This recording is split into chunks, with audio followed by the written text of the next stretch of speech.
What's up guys, ito isang Toyota Toyota na Hilux 2GT engine. Yun o, 2GT engine. Ano yung problema nito? Mausok. Ang naging problema yung injector number 3 nito, nadali. Ayun, linisan natin itong mga wala na yung white smoke niya, kaso lang mayroon pa rin yung black smoke kasi nga ito naming carbon deposit. Barin natin yung turbo niyan. Ayun o, sobrang kapal.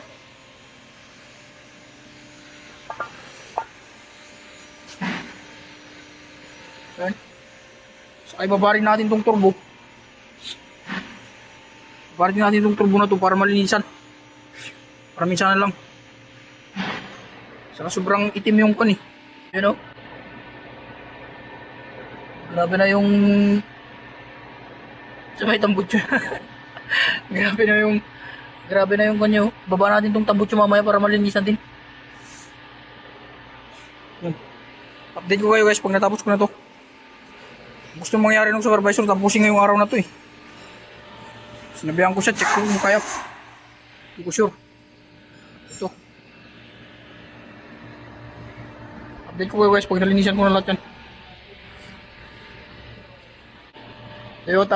Toyota Hilux 2GT engine.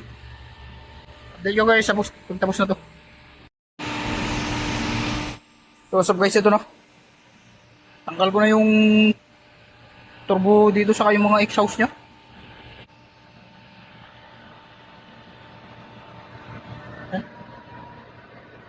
Grabe carbon deposit dito. Tanggal ko na yung turbo. Pero yung turbo, yan. Kasi natin yan. Grabe yung carbon niya eh. Oh. So, isa din natin yung catalytic niya. Yan. Okay. Grabe nang itim siya. Yan. Sakay baba natin yung pipe mamaya. Takalin natin yung pipe para malinisan. Yung tambutso na yan, baba natin yan para malinisan. Pero mahuli na lang yan. Ito muna linisan natin, saka natin salpak. Update ko na kayo guys pag natapos ko na lang. So what's up guys, ito na. Linis ko na lahat. Ito, ayun o. Ayun. GR, throttle, saka yung turbo. Disassemble, na-assemble ko na rin. Lagay ko na rin. Ito, hindi na smooth to kanina eh. Saan na yun? Ito. Yun o. Smooth na. Yan. Ito yung manifold. Saka yung jar valve nya. Yan. Finish na. Saka ito. Finish na yan. Parang din sa... Yan. Finish na yan. Update ko kayo guys pag natapos ko na to. Yun lang. What's up guys, ito na. Ito na Hilux. Tapos na. Naghapon tong ginawa. Yan na. Ito na. Mausok.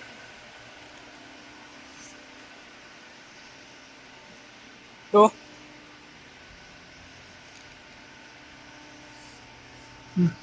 Hindi na mausok. Hindi na kagaya dati. Isa na inabara. Ayun. Atau biput siu-siu one. Atau bagan kita butuh bara. Siu-siu. Ayun. Okay na. Wala na. Hindi na mausok. Ito naman yung dashboard niya guys. Yan. Kitang kita sa mata. Walang check engine. Walang lahat. Yan. Pulido. Ngayon lang ulit tayo nag-EGR. Bilinis ng EGR ng ganito. Mula nung malis ako dun sa Pilipinas. Ayun lang ulit. Pakalinis ng turbo. Ayan, okay na. Sulit. Sulit yung paglilinis. Grabe. Dumi. Ayan. Okay na siya. Busa guys, okay na. Protest na lang natin para matanggal yung iwan pa na carbon dyan sa may dito. Hindi ko na binaba, ayaw nung supervisor. Gusto na nilang kunin yung sasakyan. Birit-biritin na lang daw. Kaya yan. Ayun guys. Guys, thank you for watching. Like and share. Subscribe to my YouTube channel and follow my page. Please.